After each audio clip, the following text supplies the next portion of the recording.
Un cruce entre la ficción y la no ficción, nutrido con elementos autobiográficos, es parte de la propuesta literaria que por varias décadas ha desarrollado el escritor francés Emmanuel Carrère y que es reconocida con el Premio Phil de Literatura en Lenguas Romance 2017.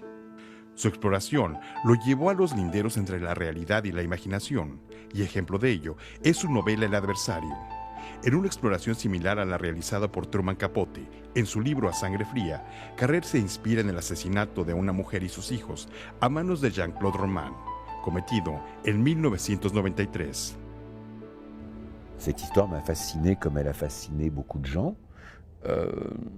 Et j'ai essayé de l'écrire.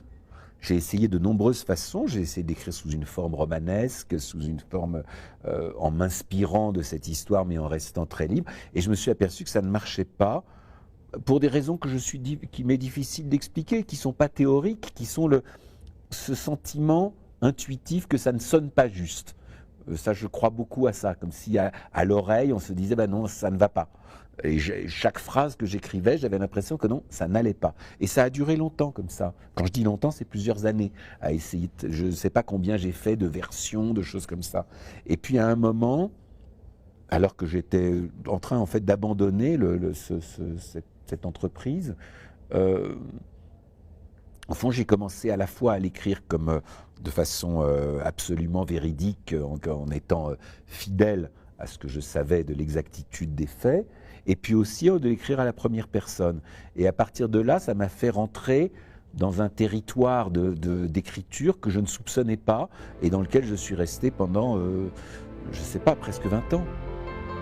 Yo estoy vivo y ustedes están muertos es una cita del libro Ubik de Philip K. Dick, con la que Carrère titula la biografía que dedica al escritor norteamericano. Dentro de sus lecturas, Carrère también evoca a un mexicano. C'est un des grands écrivains du siècle dernier, à mon avis. Alors, bien sûr qu'il y a beaucoup de gens qui sont un peu réticents à la science-fiction, je comprends, mais pour qui arrive à surmonter cette espèce d'antipathie qu'on peut avoir pour les effets un peu faciles de la science-fiction, je trouve que l'œuvre de Dick est une œuvre vraiment prophétique, et que plus le temps passe, plus on a l'impression que Dick avait raison et qu'on vit dans le monde qu'il a. Si vous voulez, tout ce qu'on découvre, ce monde de réalité virtuelle, le transhumanisme, tout ça, qui est-ce qui a parlé le mieux de tout ça au siècle dernier? C'est Philippe K. Dick, sans langue d'un doute.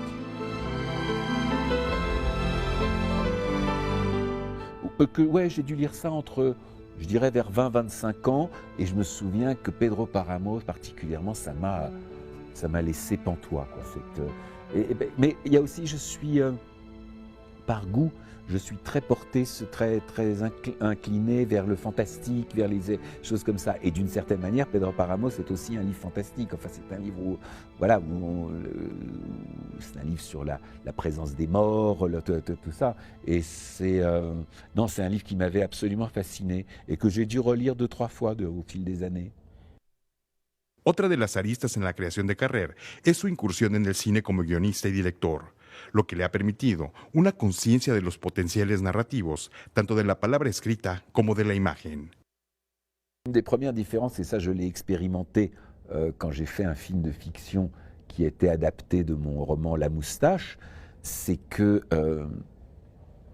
quand vous faites un film de fiction, vous n'avez pas accès à l'intériorité des personnages. Si vous voulez, si vous écrivez un livre, c'est très facile de dire « Madame Bovary pense que », c'est votre droit d'écrivain.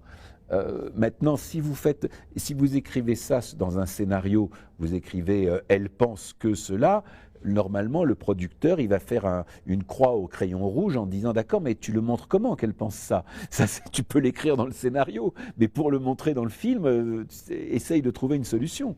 Et je me souviens, disons, moi, j'avais adapté ce livre, La Moustache, qui est entièrement dans le point de vue de son personnage principal et dont le fonctionnement réclame qu'on soit dans le point de vue du personnage principal.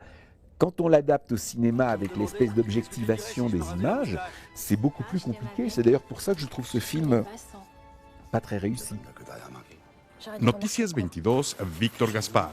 Pourquoi tu fais ça? Tu sais très bien